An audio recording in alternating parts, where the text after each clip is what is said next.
Hands where I can see them. Step away from the tent, now. The blinding light cut through the nylon walls of my tent like a searchlight on a prison break. It was 2 a.m., and I just drifted off to the sound of frogs croaking by the lakeside, wrapped in the silence that only untouched land could offer. Now I was being treated like a criminal on the very property I'd inherited. I unzipped the flaps slowly, blinking into a sea of high-beam flashlights and the harsh silhouette of a sheriff's deputy with his hand hovering dangerously close to his holster. Behind him stood a familiar figure, arms folded, wearing a white wool coat despite the summer heat, Veronica Spade, the president of the Twin Cedars Lakeside HOA. Her platinum blonde bob was helmet perfect, her expression smug enough to slap. "Mr. Granger," she said with false sweetness, "I warned you about violating community land." "Community land?" I croaked. "This is my aunt's lake. June Granger. She passed last year. I own this." Veronica produced a leather-bound folder and handed it to Deputy Cole Ramirez. "According to the association's records, this lake is classified as a communal natural resource for Twin Cedars residents, per a filing by the previous board treasurer." I laughed. I actually laughed. "That's impossible. My aunt bought this land in 1985 and never sold a square foot of it." Cole shot me a look, 1 part sympathy, 3 parts exhaustion. "Look, Mr. Granger, maybe we can sort this in the morning. Right now, I need you to pack up and clear out until this is verified." "Clear out? Off my own land?" The smell of pine smoke clung to my hoodie as I doused the fire I'd made just an hour earlier. My breath felt tight in my chest. I looked back at the lake, my lake, where I'd spent summers as a kid skipping stones with Aunt June. The same lake she told me to protect no matter what. "You don't want to push this, Noah," Veronica added as I loaded my gear into my truck. "We have rules here. Standards. And outsiders who don't respect them don't last long." That last line settled deep under my skin. As I drove back toward the old cabin my aunt left me, the one nestled just past the ridge above the lake, I couldn't stop shaking. This wasn't just an overzealous HOA incident. Something was off. The folder. The confidence in her voice. The way the deputy had looked at me, like he already knew I'd lose. They thought I'd roll over. But they had no idea who June Granger raised, and what she'd left behind to fight back. The cabin still smelled like cedar and old books. It had been a year since Aunt June passed, and I hadn't changed much inside. Her gardening gloves still hung on a rusty nail by the door. The tea kettle sat on the stove, dusty but waiting. I dropped my backpack beside the couch, still fuming from the lake incident, and made my way to the back room, the one she always kept locked. She called it the library, though it was really just a converted pantry full of maps, file boxes, and a vintage roll-top desk. I slid open the desk drawer and started digging. Veronica had waved around that HOA folder like it was gospel. If they were faking something, I needed proof. And if there was any person who had documentation for everything, it was June Granger. She'd never married, never had kids. The land and the lake were her entire world. She used to say, "Land doesn't talk, so you've got to speak for it." She was fiercely independent, the type who'd walk into a town hall meeting with a 3-inch binder and shut down developers with nothing but facts and fury. HOAs hated her. And she loved every second of it. I opened a file labeled "Lake Use Requests Denied," and there it was. A typed letter from the Twin Cedars Lakeside HOA dated 6 years ago, requesting that June donate limited community access to the shoreline for neighborhood events. Beneath it was her typed response. "Respectfully declined. This lake is privately owned and will remain so. Do not contact me again about it." It was signed in her signature black fountain pen ink, still bold after all this time.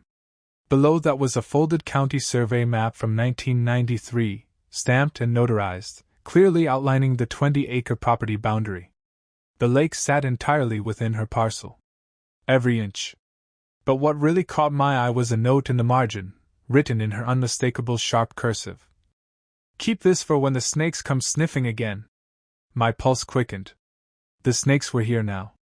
Just before sunrise, I walked down to the lake with her map in hand, flashlight cutting through the thinning fog. I stopped at the wooden post near the south edge of the shoreline. It bore a freshly painted sign. Twin Cedars HOA property. No trespassing. Violators will be prosecuted. My jaw clenched. That post stood a good 15 feet inside the boundary June had marked. I checked it again. Her survey matched what I remembered growing up, where the brush cleared and the earth sloped down toward the dock. But this new sign? It wasn't just out of place, it was a lie. Someone had moved the property line. Or tried to make it look like it had moved. And no one would do that unless they were preparing to claim it. That folder Veronica held. That smug confidence. The deputy's reluctance. This wasn't about HOA rules. This was a setup. A long con. And I just stumbled into the middle of it. I looked out over the still water, the sky slowly turning amber behind the pine trees. This lake was where June taught me to fish, where I learned to skip rocks and build fires. It wasn't just land. It was legacy. And someone was trying to steal it. I pulled out my phone, opened the camera, and started recording every inch of the sign, the post, the disturbed soil around it. They wanted a war over this lake. Then they'd get one. 2 days later, I found a thick envelope shoved into the mailbox nailed to a pine tree at the foot of my driveway.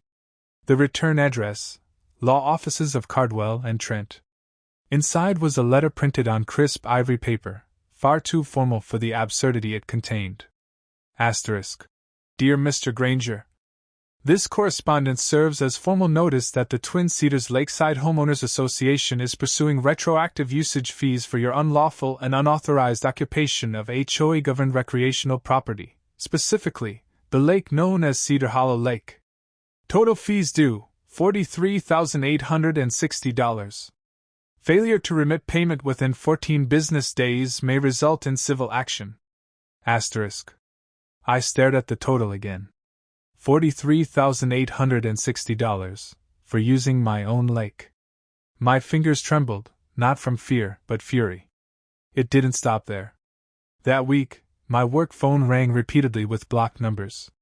Hang-ups, silence, breathing. My supervisor called me in to ask if there was anything going on at home. Apparently, someone had called our head office claiming I was under investigation for property disputes. We just want to make sure your personal life won't affect your performance, Noah, he said carefully. Neighbors I'd known for years now refused to make eye contact. The barista at the local cafe, who used to chat with me about fishing, now gave one-word responses. HOA newsletters showed up on my porch, even though I wasn't a member. And every single one made reference to community compliance, shared assets, and the importance of cooperation during times of transition. They were trying to isolate me, break me, make me doubt the truth I knew. And for a second, I almost did. Until I met Bree Tran. It was at the gas station, of all places. I was filling up my truck when she pulled up in a beat-up white Jeep. Petite, sharp-eyed, and wrapped in a hoodie that read, "Respect exists beyond HOAs." She caught me staring and walked over like she'd been waiting for this moment. "You're the lake guy, right?" she asked. I hesitated. "That depends. Who's asking?" "Someone who just got a violation for planting lavender in a front yard," she replied dryly. "Lavender? You'd think I was trafficking endangered species." I couldn't help but laugh. She introduced herself. Bree, 27, software engineer, new to Twin Cedars, and already regretting every second of it. "They've been hitting me with fines for months. HOA says my fence is an unapproved tone of beige." She rolled her eyes. "I started recording board meetings for a vlog, just to protect myself. That's when I realized, this isn't incompetence. It's a racket." We got coffee that afternoon and swapped stories. I told her about the sign, the fake bill, the harassment. She listened intently, then pulled out her phone. "I want you to see this." She opened a video file, grainy footage of a private HOA meeting in the clubhouse. The camera had clearly been hidden behind a flower arrangement. In the frame, Veronica stood at the head of the table, folder in hand, addressing the board like a war council. If Granger pushes back, escalate.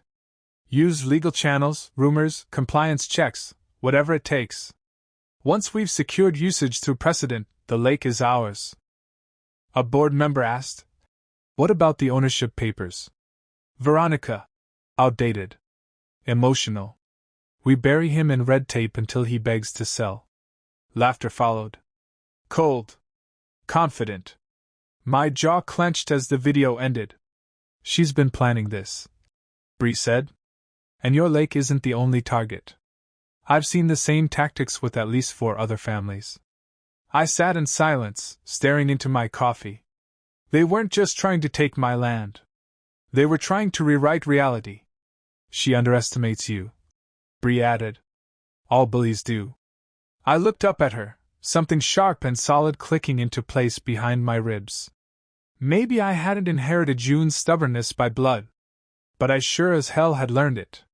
All right, I said. Let's burn their playbook. Comment yes if you think he should fight back. 3 days after Bree showed me that HOA War Room video, I was still replaying Veronica's voice in my head. We bury him in red tape until he begs to sell. I was at the cabin porch repairing an old window screen when I heard tires crunching gravel.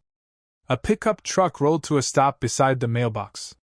Out stepped a man in his 70s, lanky but upright, with a kind of unshakable calm only life and loss can teach. He wore a worn flannel, jeans, and a brown ball cap embroidered with U.S. Army vet. He held up a weathered leather briefcase. Frank Delaney, he said. Old friend of June's. And her attorney when she needed one. I didn't say anything. He just nodded and added, "She told me, if the HOA ever comes for my lake, find Noah and open the file." So here I am. He stepped into the cabin like he'd been there 100 times before and sat at the kitchen table like it was sacred ground. From the briefcase, he pulled a stack of folders, rubber-banded and brittle at the edges. His hands were steady as stone. Your aunt didn't trust paperwork in the cloud, he said. She trusted me. And I trust you. Inside were treasures.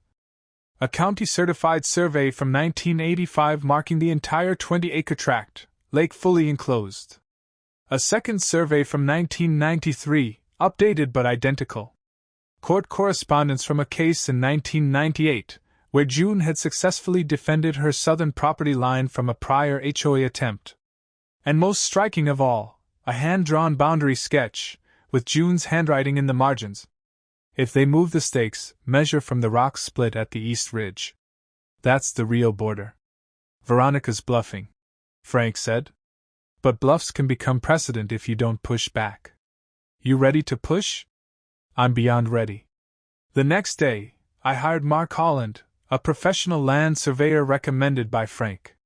The man looked like a desert storm had spit him out, cargo vest, gray beard, drone gear in the back of his SUV, and a laser-level rig that cost more than my truck. Mark spent 5 hours mapping every inch of the ridge, shoreline, and post marker.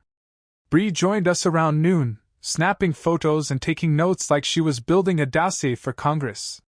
When Mark returned to the cabin that evening, he looked grimly satisfied. They moved the boundary posts, he said. At least 22 feet into your property. Soils freshly dug. Post holes less than 6 months old. Textbook encroachment. He handed over a 17-page PDF with overlays, coordinates, time-stamped drone images, and a notarized affidavit. You'll win in court with this. Back inside, Bree was already typing furiously on her laptop. And guess what? She said. The HOA's been throwing events at the lake for months. Sunset yoga, a wine tasting, and even a lakeside brunch series with paid RSVPs, $25 a head. She showed me screen captures of the flyers, Instagram posts with hashtags like hashtag Twin Cedars HOA Lake Life, and an Eventbrite page for a Moonlight Canoe Mixer, posted 2 weeks ago. They're monetizing your lake, she said. But I checked the HOA's public financial filings. 0 event revenue reported. So not only are they trespassing, they're laundering income off my land. Classic Veronica Spade. Bree muttered. Create the illusion of community, exploit the few for the gain of the elite. She's building a private empire with public excuses. We spent that evening building a shared archive.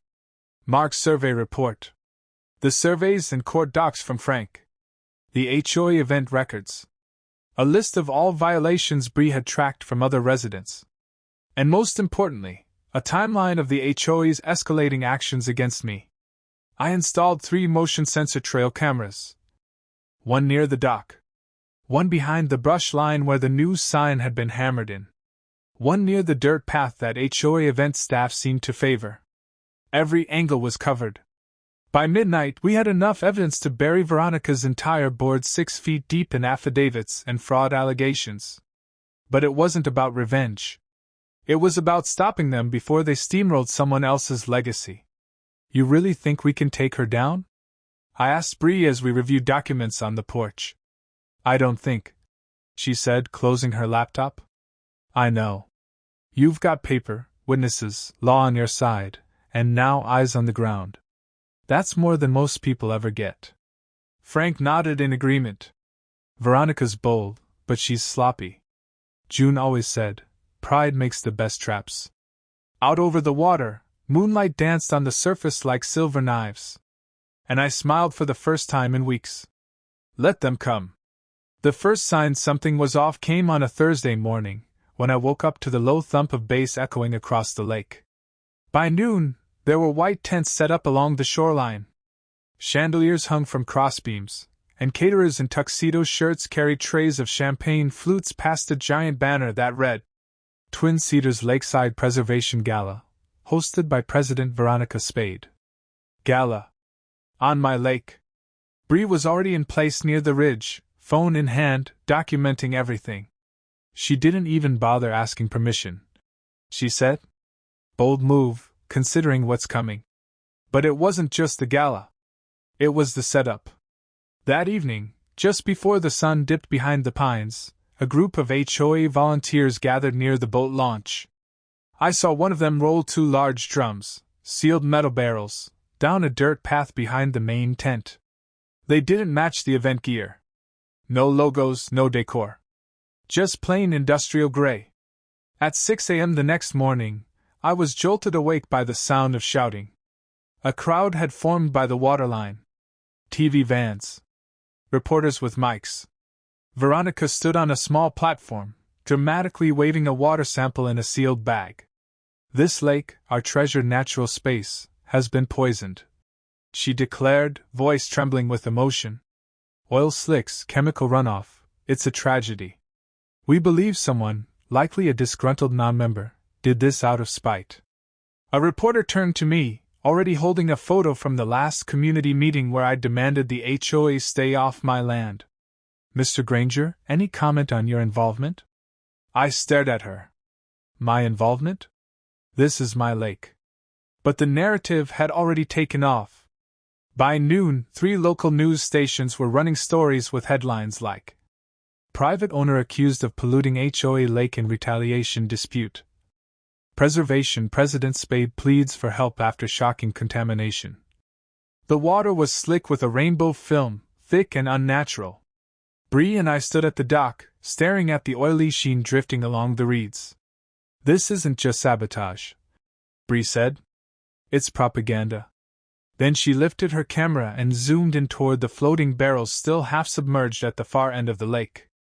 She snapped a series of rapid shots, then zoomed in on her screen. Got it, she said. Look, right there on the upper ring. I leaned in. A faint blue logo, partially scraped, but still visible. ClearPath Environmental Services. Bree grinned. Veronica's old company. She was CEO until 2019. A few clicks later, Bree had pulled up the company's environmental handling records, and the exact same barrel model, registered to their waste disposal division. It's too perfect, I muttered. She staged the entire thing. And while the cameras were rolling, she was planting a public motive, painting me as the angry squatter who'd rather destroy the lake than share it. That night, we regrouped at the cabin. Frank arrived just before sundown, carrying a thick folder wrapped in twine. "I think it's time you had this," he said, placing it gently on the table. Inside was a yellow document dated March 1993, notarized and bearing both June Granger's signature and a federal registrar's seal. A perpetual land conservation deed. "The property herein shall be protected in perpetuity as a non-commercial natural area. Any attempt to reclassify, develop, or alter its environmental state without consent of direct heirs shall be deemed a violation of federal conservation statutes." My breath caught. "This is more than a deed," Frank said. "It's legal dynamite. It overrides HOA bylaws, municipal ordinances, hell, even some state zoning codes. So even if Veronica did have the board's support," Bree added, "it wouldn't matter." Frank nodded. "Your aunt knew this day would come." I sat in silence, one hand on the document, the other gripping the edge of the table. Everything was shifting now, momentum, perception, and power. But Veronica wasn't done yet. As we reviewed our findings, Bree's phone buzzed. A local blog had just published an op-ed, citing sources inside Twin Cedars HOA, claiming I had dumped pesticides into the lake out of revenge. This was war. But now I had the ammo. The emergency community meeting was scheduled for Thursday evening at the Twin Cedars Civic Hall. Word had spread fast.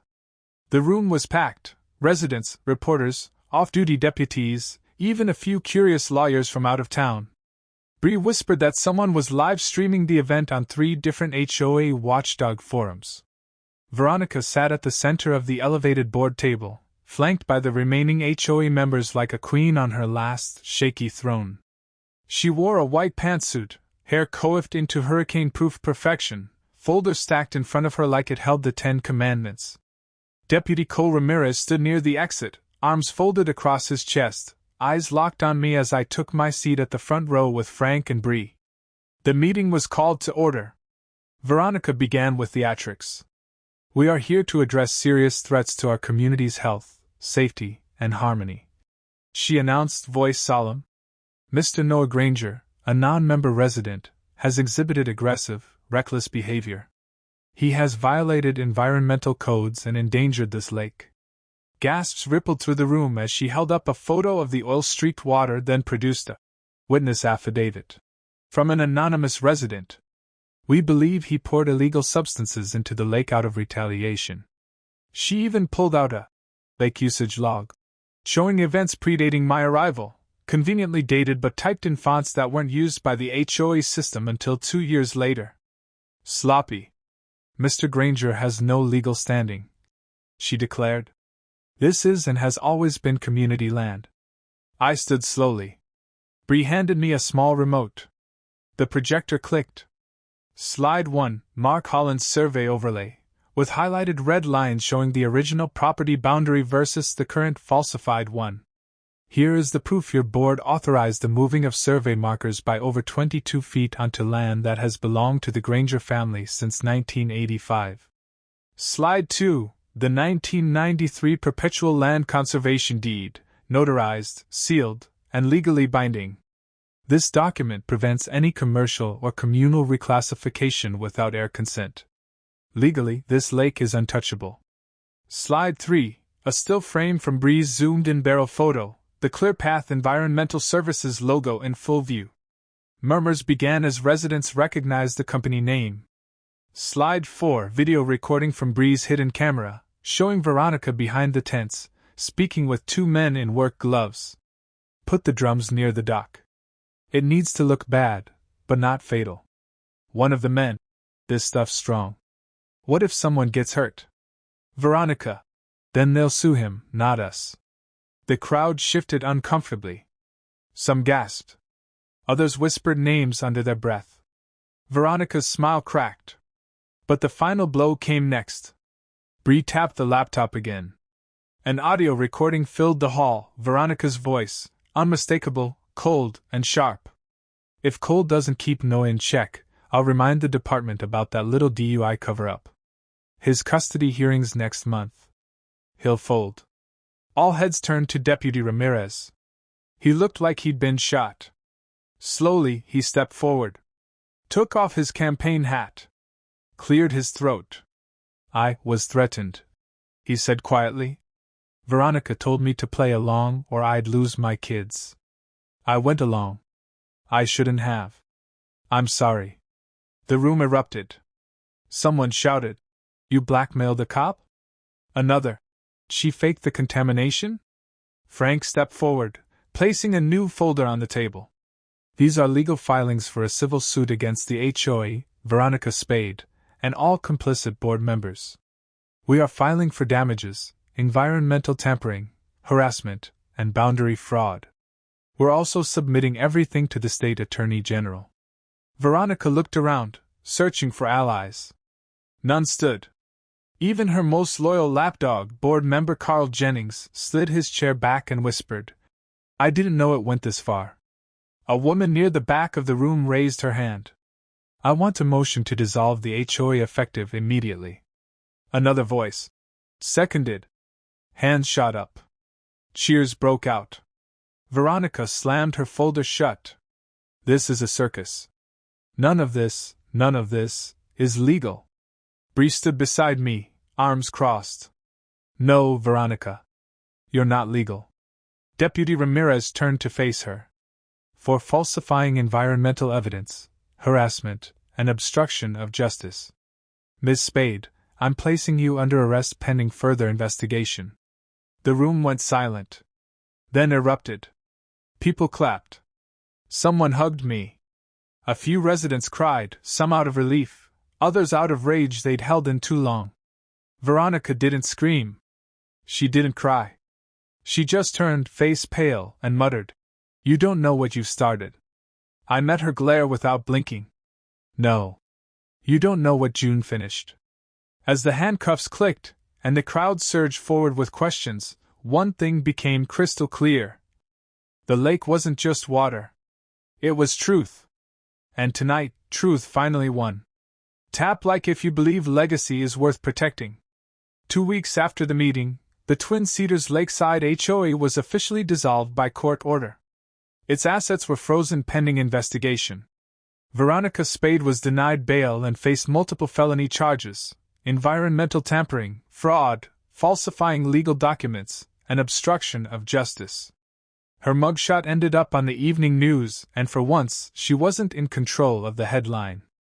Meanwhile, the lake, my lake, was reaffirmed in county records as privately protected land under federal conservation deed, legally barred from development, commercial use, or forced annexation. Frank called it an iron wall in a paper world. Bree and I knew our fight wasn't unique. So we launched something new. The June Granger Legal Defense Fund, a nonprofit dedicated to helping homeowners fight back against predatory HOA abuse. Within a month, we had hundreds of emails. Stories from across the country. People finally feeling seen. Finally fighting back. And now, on most mornings, I do what June always did. I sit on the old dock with a rod in my hand, toes in the water, and silence in the air.